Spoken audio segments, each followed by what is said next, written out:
Hey, Sven here. Sometimes it can be really useful to take screenshots of websites for all sorts of reasons. For example, to document something for competitor tracking or whatever else. I can do this manually by using the tools provided by the operating system, like the snipping tool on Windows, for instance. There's probably something similar on Apple. Or I can install browser plugins like this one here, for example, Go Full Page. But sometimes we might want to automate it. And that's something I've set up here in a small automation using Make. I actually found a screenshot API that works really well for this purpose. I'm Sven, I'm an entrepreneur, and I've been working in quality and process optimization for over 30 years. And not just professionally, but in all areas of life. I've learned a lot through trial and error, and I know what really works. Today, I run a group of companies with several software firms, and in my videos, I want to show you how you can successfully use automation and AI in your business. So let's get started. I found this screenshot API here from APIFLASH, and when I go to their website, apiflash.com, and scroll down, we can also see the pricing. And the cool thing about it is that I can take 100 screenshots per month for $0. For most use cases, that's enough for me. That means I don't have to get a subscription, but as we can see here already, for $7, I can then take 1,000 screenshots, for example, if it's an important feature that I need regularly. And there's documentation here, and as usual, the documentation explains how the whole thing works. There are two options here. One is the get variant, where the parameters are included in the query string, and the other is the post variant, where form data is sent along. And since I usually always use form data, this time I made an exception and used the query string because basically it's just as easy to do with make. Basically, there's only this one function, namely the URL to image. Then comes question mark, and all the parameters are appended at the end. And these parameters are described here. And as you can already see in this list here, there are a ton of parameters. And that's what's cool about this API, because it's extremely flexible. And I just picked out the most important parameters that I want to use. You can also look them up here. Now I'm just going to switch back over to my scenario here. The first thing I do here is I simply create a variable for the URL I want to capture as an image.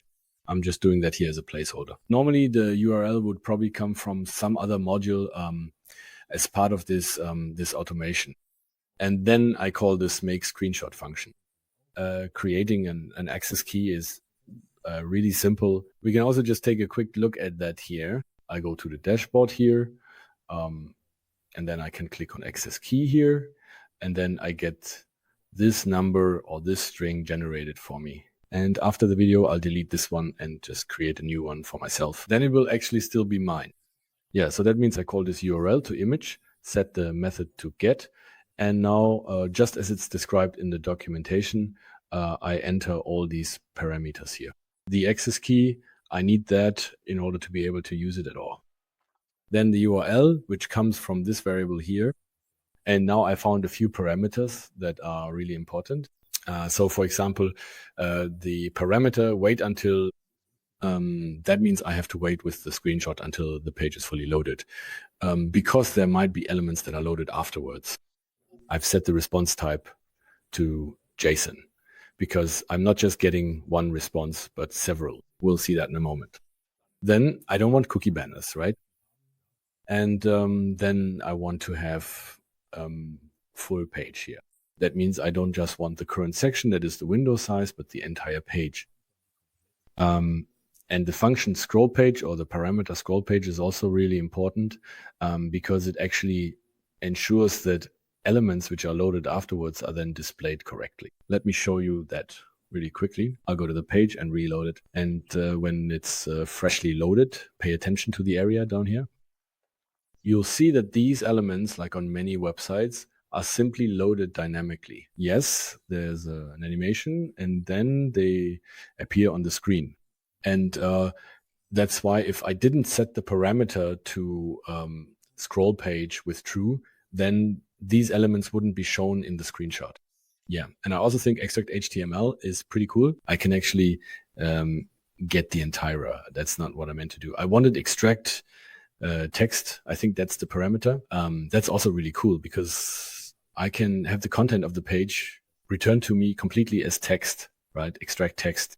And then I can use this text further in another function somehow.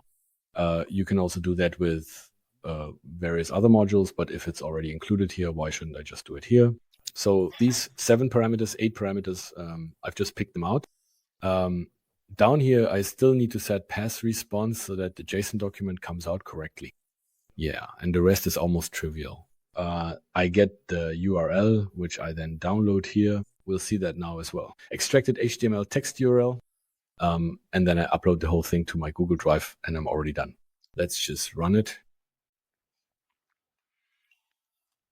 Yeah, it takes a few seconds because now the page has to be fully loaded first.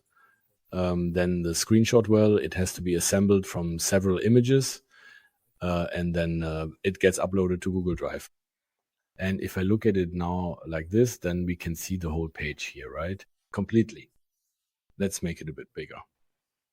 There, everything has been photographed completely and correctly, including these elements up here that were loaded afterwards.